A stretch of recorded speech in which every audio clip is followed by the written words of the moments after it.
هذا هو الواد سبو اللي كيسمع بالواد سبو، هو هذا اقليم القنيطره جماعه المقران. هذا هو الواد سبو.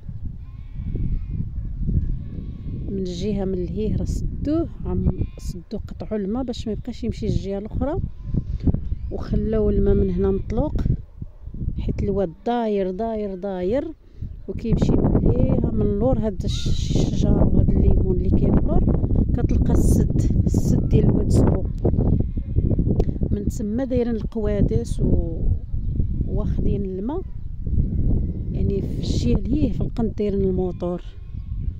من جهه هذاك الشجر اللي كيبان لكم هنا دايز من تما القادوس، ودايز من جهه الديور من هاد الجهه حتى كيديوه الكازا. من هنا كيمشي الماء.